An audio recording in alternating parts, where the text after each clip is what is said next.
J'ai commencé à écouter la vidéo et je me suis dit, mais en fait, ce serait super de la faire en live et de la partager avec vous. Qu'on voit à peu près ceux vraiment que je n'arrive jamais à convaincre. Tant que c'est pas des gens du milieu du foot qui vous l'expliquent, je sais que j'arriverai jamais à vous convaincre là-dessus. Mais là, vous voyez, vous avez un directeur sportif qui a quand même fabriqué une équipe du Real Madrid qui est partie prendre la Ligue des Champions. Il a fabriqué une équipe du LOSC et de Monaco qui a été championne de France devant le PSG. Une équipe du LOSC qui a été championne de France devant le PSG. Il a bâti vraiment des équipes fortes ces dernières années. Et là, il est en train de nous construire un collectif qu'on a presque jamais vu au Paris Saint-Germain. C'est pas n'importe qui, Luis Campos. C'est pas juste papy zinzin comme sur Twitter ils essaient de faire croire. C'est quand même quelqu'un qui s'y connaît dans ce sport qu'est le football. Cette conférence, je ne l'avais jamais vue. Ça fait maintenant 2 ans qu'on parle foot, vous et moi. Et ça fait 2 ans que je vous dis que c'est ce que doit faire le Paris Saint-Germain. Que c'est comme ça qu'on bâtira un collectif et que c'est en s'appuyant sur ça qu'on arrivera à faire quelque chose d'intéressant pour plusieurs années en fait. Et pas juste un one-shot, une année comme ça. Bâtir une équipe forte qui va durer sur le temps, ça se travaille, ça se prépare en amont. Il faut pour ça cibler des joueurs que tu vas profiler avec ce que veut ton coach. Donc faut que tu aies un coach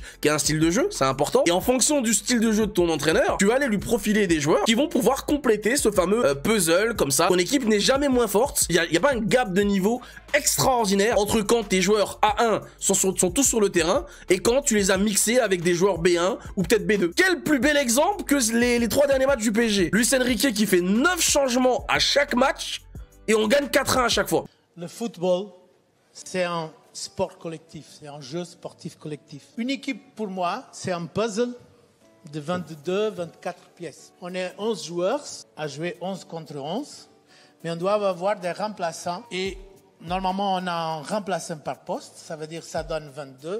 Et il y a 2 postes qui sont très spécifiques, c'est le gardien, normalement on a 3. Et l'autre poste c'est l'attaquant, c'est très spécifique aussi. Et normalement on a 3 aussi, ça donne 24 pièces. Pour moi, le football d'autre niveau exige beaucoup plus et par conséquence, le processus de sélection des cibles est devenu beaucoup plus exigeant et compliqué. Attendez, juste pour revenir sur ce qu'il vient de dire. Vous voyez quand par exemple vous me dites tout le temps, par exemple Gyökeres.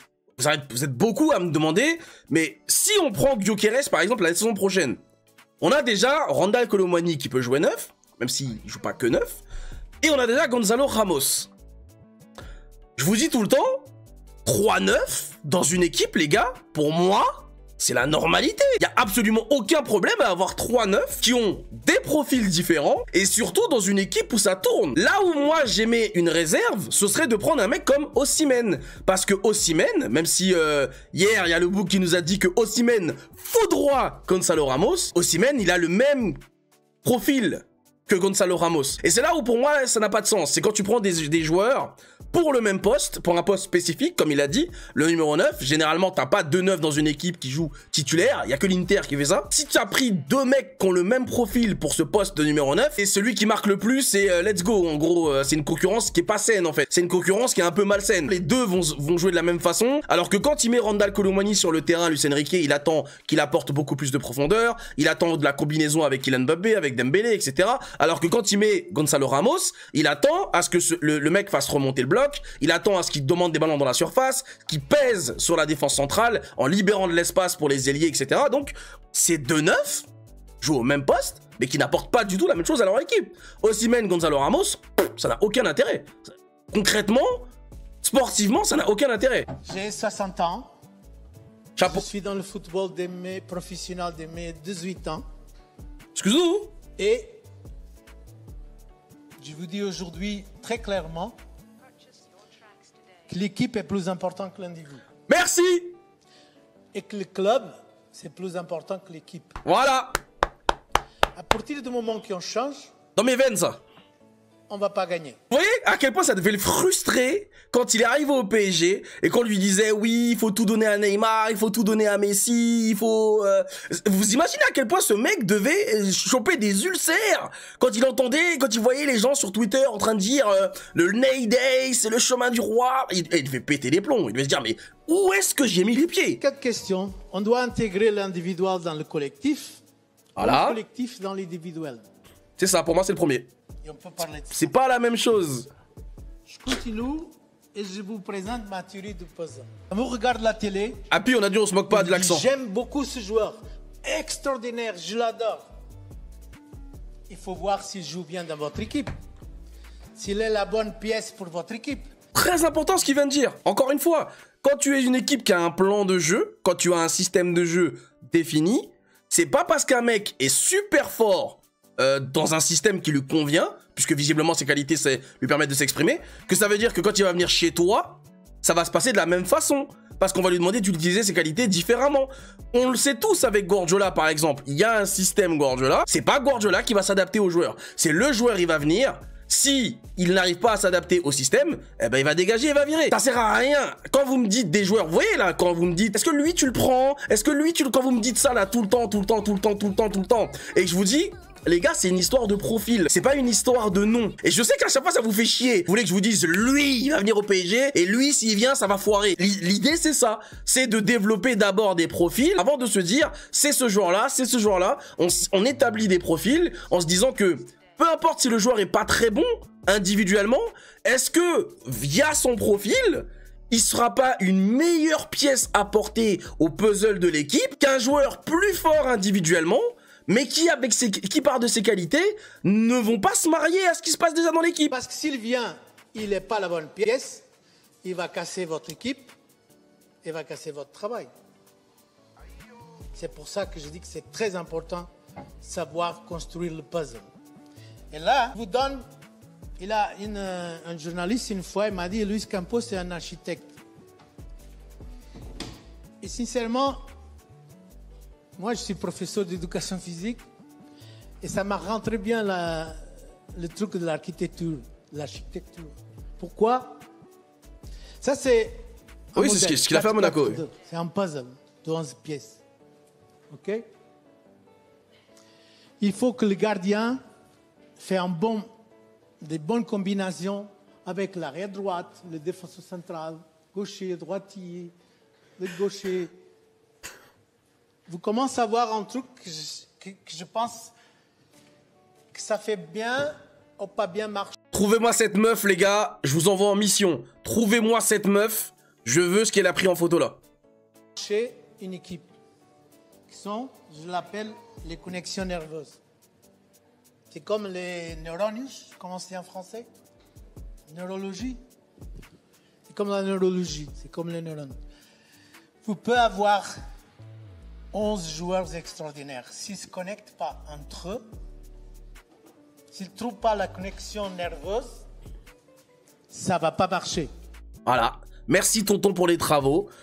Tu peux avoir le meilleur latéral droit, le meilleur latéral gauche, les deux meilleurs centraux, le meilleur gardien, les meilleurs relayeurs, le meilleur 9, les meilleurs ailiers, le meilleur 10. S'il y a aucune alchimie entre eux sur le terrain, si les mecs passent leur temps à s'embrouiller dans le vestiaire pour savoir qui va tirer les pénaux, qui va tirer les coups francs, pour savoir qui est la star, pour savoir est-ce que lui tu peux lui adresser la parole ou pas, etc., etc., etc., etc. Comment tu veux bâtir une équipe? C'est pas possible. Je peux parler un peu de succès dans mon travail. Tu peux. C'est où je pense que je suis fort. C'est à chercher les joueurs capables de combiner bien un entre les autres. C'est le plus difficile. On a parlé de Monaco et je me rappelle que la force de cette équipe, c'est la connexion qui existe entre tous ces joueurs. L'année suivante, au titre, Bernardo Silva a été vendu pour beaucoup d'argent. Salut Brandon. Et l'équipe, elle a dépensé, Monaco, elle a dépensé beaucoup d'argent dans un autre allié droite. Bernardo Silva, il joue là, sur le milieu allié droite. Il nous confirme que Donnarumma n'est pas compatible. Il est gaucher, il vient à l'intérieur. Et Sidibé, il passe tout le temps dans son dos et crée beaucoup de déséquilibre. Qu'est-ce qu'ils ont fait? Ils ont acheté le joueur avec les meilleures statistiques. Je vais provoquer, hein. Les joueurs avec les meilleures statistiques au monde, comme allié droite. Et ils ont oublié qu'ils jouent tout le temps sur la ligne. Et que cette ligne, c'est la ligne pour laquelle passe tout le temps le train de Sidibé. Et le côté droite, tout de suite, a laissé de travailler. Parce que Sidibé a passé à être un joueur normal. Et l'allié, il n'a pas son espace parce qu'il ne sait pas jouer dedans. Il ne sait pas venir jouer à l'intérieur. Et on a annulé tout le côté droit avec une seule pièce d'une équipe. Quand il y avait Bernardo Silva qui jouait à Monaco ailier droit, la combinaison avec Sidibé, ça fonctionnait très bien. Parce qu'en fait, quand Sidibé prenait le couloir, Bernardo, instinctivement, il bouchait le couloir, soit sur la ligne, soit dans l'axe, par rapport à où passait Sidibé, même si Sidibé, lui, collait beaucoup plus la ligne. La combinaison était parfaite parce que tu avais un latéral droit qui était capable de prendre la profondeur quand c'était ouvert et qui était capable d'envoyer son ailier également, de le couvrir, en fait, quand il prenait l'intérieur. Quand ils ont envoyé Bernardo Silva à Manchester City, ils l'ont remplacé par un ailier qui, lui, ne jouait que d'une façon. C'est-à-dire, il débordait, il centrait. Il ne prenait pas l'intérieur quand c'était ouvert. Il ne collait pas la ligne pour boucher quand Sidibé montait. Ce qui fait que le côté droit de Monaco, qui était si efficace l'année du titre où ils ont été champions, en fait, ils l'ont complètement rendu caduc parce qu'ils ont modifié une pièce qui s'assemblait pas bien ensemble dans le puzzle, en fait. Par cet exemple, il te démontre que tu peux être la meilleure équipe du monde et tu peux avoir les meilleurs joueurs. Il suffit juste que tu te trompes une fois dans ton puzzle et tu peux te rendre inefficace là où avant c'était limite ton point fort. Déconstruction du puzzle. Retrouvez-moi cette meuf, les gars. C'est quelque chose de très complexe. Très, très complexe. Je veux son screen. Quand j'étais à l'université, j'ai compris, on a beaucoup parlé de ça, de l'individu au collectif, du collectif à l'individu.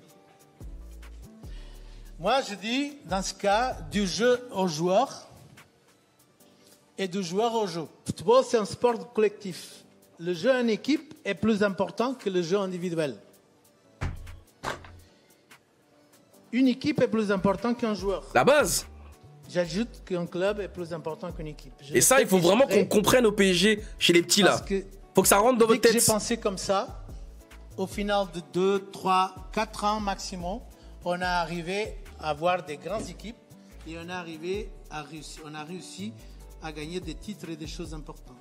Les grands joueurs, entre guillemets, les grands joueurs ont réussi à créer des connexions nerveuses entre eux grâce à des belles générations qui ont permis à des clubs de gagner des titres. Les titres sont restés et les joueurs ont donné du respect à ces clubs-là. Derrière, ce qui s'est passé, c'est que les clubs sont devenus plus grands que les joueurs. Les clubs ont su rééditer cet exploit entre guillemets, ont su rééditer ces connexions nerveuses entre des joueurs parfois beaucoup moins forts que les générations d'avant et ils ont continué de gagner des titres. C'est comme ça que les clubs que vous appelez aujourd'hui Real Madrid, Bayern Munich, Manchester United, etc., les gros clubs, c'est comme ça que ces clubs-là sont devenus des grands clubs et ont eu du succès. Pas parce qu'ils sont restés sur le mec qui était fort il y a 10 ans, se renouveler comme ça par rapport à des joueurs qui parfois ont moins de talent, parfois sont moins forts, mais qui dans ce puzzle-là, qui est l'équipe, donc venez pas me dire ouais mais vas-y, Campos il dit ça maintenant parce qu'on est en demi-finale de la Ligue des Champions. Dynamique, tout ça c'est très dynamique et tout ça que je vais parler à partir de maintenant, c'est aussi très très dynamique. J'ai rien compris à cette histoire. Il y a une phase d'étude et d'analyse de définition d'où on décible. Parfois, on cherche plus qu'un joueur. Par exemple, PSG, cette saison, on a pris 11 nouveaux joueurs. Ah bah non, c'était il y a 6 mois, pardon. C'est très important c'était l'été dernier. Et faire une analyse de notre propre collectif, le style de jeu, le modèle de jeu en équipe. C'est très très important, la vision de l'entraîneur et de son staff technique. Mais c'est aussi très important, notre propre vision en tant que club. Pourquoi? Parce qu'en tant que club, nous devons défendre ce que notre supporter aime voir. Nous devons défendre la culture du pays, la culture de la ville, la culture ce qui a été mis en place dans les années antérieures et qui ça a été bien fait. Et quand arrive un nouvel entraîneur, on doit l'écouter, on doit le suivre, mais on doit quand même aussi le dire, écoute, on aime ça. C'est important que tu écoutes qu'on aime ça. On aimerait construire ça. À partir du moment qu'on a pensé quels sont les joueurs, quels sont les postes qu'on doit chercher pour construire notre équipe, et je vous dis, je ne vais pas parler de mercato individuel, je parle de mercato toujours dans une vision collective, d'équipe. C'est très important d'avoir une analyse de notre propre équipe sous la forme individuelle. On doit connaître très très bien chaque joueur et qu'est-ce qu'il fait dans notre modèle de jeu. Voilà, c'est ce que je vous disais tout à l'heure. On connaît très bien la vision du coach et son staff technique. Notre propre vision. Comment? Création et définition de profils individuels par poste, en respectant la manière de jouer, projeter et les profils déjà existants. Voilà. A1, B1, A2, B2. Je vous vais expliquer qu'est-ce que c'est ça. Et je commence pour la définition du profil individuel. C'est comme quand vous regardez la tour Eiffel, elle n'est pas faite de béton. Ça veut dire que vous ne pouvez pas acheter de béton. S'il y a une partie de tour Eiffel que vous devez changer, vous n'achetez pas de béton. On doit créer profil individuel par poste avec l'entraîneur. Ah, moi, j'aime beaucoup un arrière droite qui monte beaucoup, qui fait beaucoup de centres. Ou j'aime beaucoup un arrière droite capable de venir jouer à l'intérieur, ou en fonction de son modèle de jeu. Et quand on a ce modèle de jeu, quand on connaît très bien qu'est-ce qu'il veut par poste, qu'on a le profil du joueur par poste, on est obligé de faire une qualification du joueur, une valorisation. Je vais mettre sa méthode en place sur FM et je vais gagner la C1, vous allez voir, avec le Red Star. Frérot, je te le souhaite, moi je l'ai gagné avec le Paris FC, alors... Moi j'aime beaucoup. J'ai beaucoup de... C'est quelque chose que je me batte beaucoup avec mon équipe de scouting. C'est, avec l'expérience que j'ai, une équipe doit avoir minimum 4 A1. Qu'est-ce que c'est un joueur A1? A1, c'est un joueur fondamental. C'est un joueur qui est capable lui-même de te gagner des points, de gagner des matchs. Donc à vous de me dire quels sont les A1 du PSG cette saison, je pense qu'on les a tous. Très important dans ton équipe. Toutes les équipes que je forme normalement, et parfois ça prend du temps, un A1 gardien, un A1 défenseur central, un A1 milieu de terrain, milieu central, et un A1 comme attaquant. Donc non, Dembélé n'en est pas un. La colonne vertébrale d'une équipe. Le milieu central, vous pouvez mis un allié et pas un attaquant. En gros, là, ce qu'il vous dit, c'est que c'est pas forcément comme ça, c'est pas forcément linéaire, c'est pas forcément gardien central, relayeur et numéro 9. Ça peut être le mec à gauche. Donc lui, je pense que dans sa tête, il pense pas forcément à Kiki tout de suite, il pense à Cristiano Ronaldo parce que c'est comme ça qu'il a formé le Real avec Mourinho. Tu peux l'appliquer à Kylian Mbappé sur le côté gauche, avec Vitinha peut-être dans l'axe, Marquinhos ou Lucas Hernandez dans la défense centrale, et malheureusement Donnarumma. Moi, A1 en chaque secteur de l'équipe. Pas 2, pas 3, pas 4. C'est le maximum. Ou 5. Un A1 pour chaque ligne. Un A1 dans le but, un A1 dans la défense, un A1 au milieu de terrain. Ah bah oui, le gardien fait partie des A1. Comme attaquant. Donc Donnarumma, c'est le gardien titulaire, c'est A1. Après, il a les B1. B1 sont les jeunes joueurs capables d'un jour être A1. Je les appelle aussi les électrons libres. Donc là, on parle de Warren, Barcola. Et de Lille aussi, quand Lille a été champion. Si vous regardez, on a la même structure. Les électrons libres sont les joueurs, les B1, sont des joueurs extraordinaires qui ont été vendus pour beaucoup d'argent. Ce sont des jeunes talents. Bernardo Silva, il continue à être un grand électron libre. Thomas Lemar, Kylian Mbappé, je parle à Monaco, Pepe à Lille, Bamba, je ne sais pas, beaucoup de joueurs, Fabinho, beaucoup de joueurs qui ont été vraiment des électrons libres capables de donner une énergie au jeu extraordinaire. Quand tu vois les mecs qu'il a dénichés quand même dans sa carrière, tous ces joueurs sont transformés en c'est extraordinaire. C'est incroyable.